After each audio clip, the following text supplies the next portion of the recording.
Super ফোরে বাংলাদেশ। তবে আপনি জানেন কি সুপার ফোরে বাংলাদেশের কঠিন সময় ঠিক কতটা কঠিন সময় অপেক্ষা করছে? শুধুমাত্র কন্ডিশন কিংবা শক্তিশালী প্রতিপক্ষ নয়, বাস্তবতাই আসলে এমন, সূচিটাই আসলে এমন।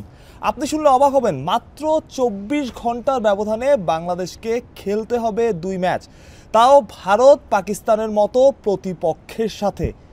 বিশ্বাস করতে পারেন দুবাইয়ের কন্ডিশন এমনিতেই খুব একটা সুইটেবল না, প্রচণ্ড গরম। কিন্তু এই গরমের মধ্যেই কোনো রকম অনুশীলন ছাড়া, কোনো রকম ব্রেক ছাড়া 24 ঘন্টার মধ্যে 2 ম্যাচ খেলবে বাংলাদেশ, যেটা একরকম কঠিন না কিন্তু প্রায় অসম্ভবই। তবুও মানিয়ে নিতে হচ্ছে বাস্তবতার সাথে, কারণ বাস্তবতা আসলে এমনই, বাংলাদেশের আসলে এই ম্যাচ পরপর 2 ম্যাচ খেলা ছাড়া আর কোনো উপায়ও নাই।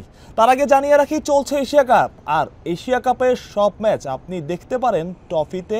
আপনি দেখুন টফিতে কতটা কঠিন হবে বাংলাদেশের জন্য। আমরা অনেক ক্রিকেটের সাথে কথা বলেছি এবং আনঅফিশিয়ালি তারা অনেকে কনসার্নের কথাও আসলে জানিয়েছেন, বলেছেন আসলে পরপর 2 ম্যাচ খেলা এই কন্ডিশনে আসলে অনেকটাই কঠিন। তার মধ্যে মাঝে 3 দিন বিরতি, অর্থাৎ বাংলাদেশ তাদের প্রথম ম্যাচ খেলবে আগামীকাল অর্থাৎ 20 তারিখ, তারপরে 21, 22, 23 বাংলাদেশের কোনো খেলা নাই, 24, 25 আবার 2 খেলা পরপর 2 দিন।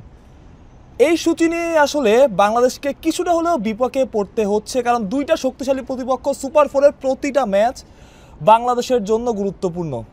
কিন্তু কিছুই করার থাকছে না, কারণ সূচিটাই যেটা বলছিলাম এভাবেই করা হয়েছে। বাংলাদেশের জায়গায় যে আফগানিস্তান হতো তাদেরও ঠিক এভাবেই খেলতে হতো। তাই অস্বস্তি বা সমস্যা থাকলেও এখানে কিছুই করার থাকছে না। তবে যারা সূচি করছেন বা যারা সূচি করেছেন, বা সূচি যেহেতু আগে থেকেই ঠিক ছিল, ব্যাপারটা হয়তো বা আগে থেকেই ভাবা উচিত ছিল এবং আগে থেকেই কনসার্নে নেওয়া উচিত ছিল এবং অবশ্যই জানানো উচিত ছিল, সেটা হয়নি।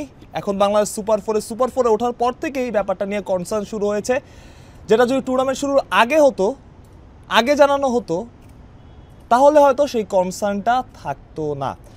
সুপার ফোর বাংলাদেশের জন্য আসলে কতটা কঠিন হতে যাচ্ছে, কতটা সম্ভাবনা বাংলাদেশের আছে জানিয়ে রাখতে চাই। শ্রীলঙ্কার সাথে বাংলাদেশ প্রথম ম্যাচ খেলবে, তারপরে ভারত পাকিস্তানের সাথে 2টা ম্যাচ বাংলাদেশের। বাংলাদেশ যে ধরনের ক্রিকেট খেলেছে, শ্রীলঙ্কা যে ধরনের ক্রিকেট খেলেছে, অবশ্যই প্রথম ম্যাচে শ্রীলঙ্কা এগিয়ে থাকবে। তবে শ্রীলঙ্কাকে হারানো বাংলাদেশের জন্য অসম্ভব না। তার প্রথম কারণ, এই মাঠেই হংকংয়ের বিপক্ষে শ্রীলঙ্কা কিন্তু খুব কষ্টার্জিত একটা জয় পেয়েছে। প্রথম ম্যাচটা যদি বাংলাদেশ জিততে পারে তাহলে সমীকরণ অনেক কিছু হয়ে যেতে পারে। অর্থাৎ আমি যেটা বলতে চাচ্ছি, পাকিস্তান যেমন দল, পাকিস্তানকেও আসলে হারানো সম্ভব বাংলাদেশের পক্ষে। পাকিস্তানের ক্রিকেট আপনারা দেখেছেন, কেউই তেমন ফর্মে নাই। সেরা ব্যাটার বলার শাহিন শাহ আফ্রিদিকে, সেরা বোলার আবার সায়েম আইয়ুব।